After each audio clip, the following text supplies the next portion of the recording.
Hello, my name is Valeria Astor, and this is my Chapter 4 Technology and Media presentation for EME 4010. What is technology? Technology is the physical vehicle that carries messages. Essentially, it delivers messages from technology in many ways, including print, audio and video recordings, computer conferencing, web-based learning, social media, and web technology. What is media? Media is how those deliverable messages from technology are presented in a medium or communicated from a type of technology to the learner. These types of media include text, images, sounds, and artifacts. The difference between technology and media is that technology is the physical medium or something that is accessed, whereas media is the medium being accessed by the technology. Essentially, technology is how we interact with or you utilize different things to interact with different types of media.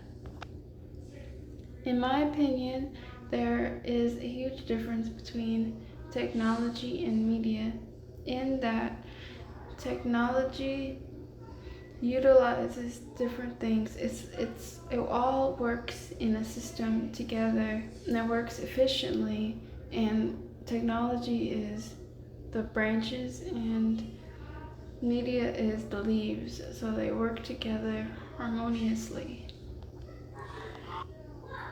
There are many instructional values for the mobile technology that I decided to focus this presentation on.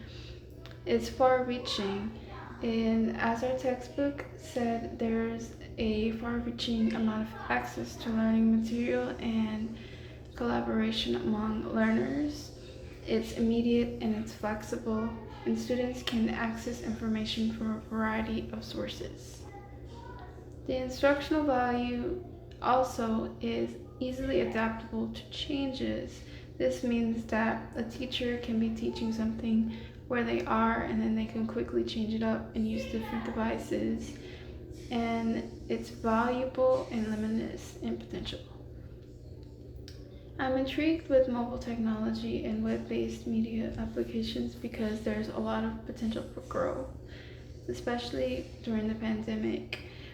And that's the other reason, is that the use of technology during the pandemic, these two things, it's growing in as we look at different ways that we can test students and evaluate them.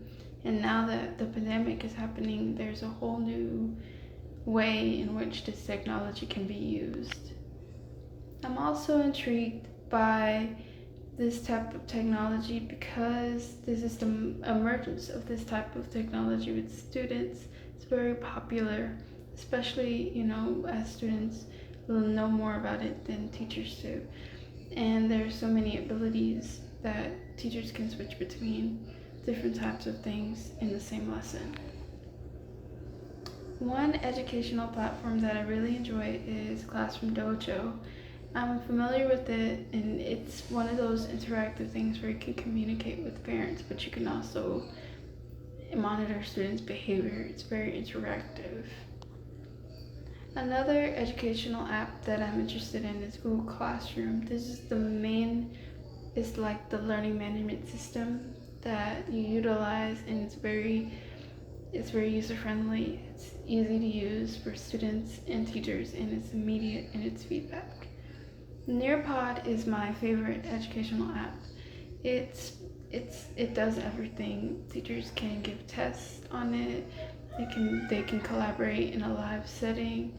They can use it on any type of device. It can go in back and forth. They can project it. It's extremely flexible. So when I was reflecting on selecting technology and media, I used the 4 steps. The first one is identifying the media attributes required by the instructional objectives. And then step 2, identifying the characteristics that suggest or preclude certain media. Step 3, identify characteristics of the learning environment that favor or preclude certain media, and identify economic organizational factors that may affect the feasibility of certain media. Reflection of the 4 steps of technology and media selection. I thought about how the type of lesson would, whether or not the media would work. Then I thought about how mobile technology would work with reading the different technologies and how what I would have to take out. Then I thought about, with reading intervention classes with students that are struggling, that audiovisual media might work better. Then I thought about, diagnostics and packets and the different types of media that I couldn't or could use. And then finally, I thought about the socioeconomic status of my students.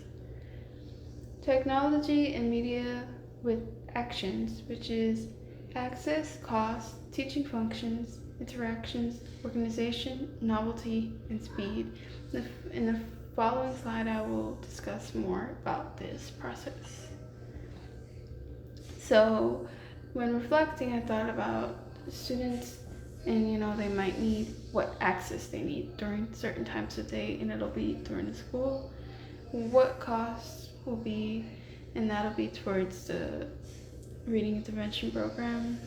The functions, what objectives I want to do for the classroom. Interaction between students and teachers. Will it be constant? Will it not be? Organization. There will be what type of changes will be needed in the classroom. Novelties, just, will this media go in and out of style? And speed. I'm interested in the speed and the reproduction of different course materials.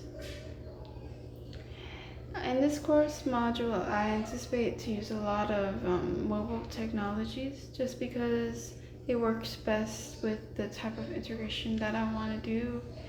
And as I've seen in the last one, and and that's all. These are my references. Thank you. Bye.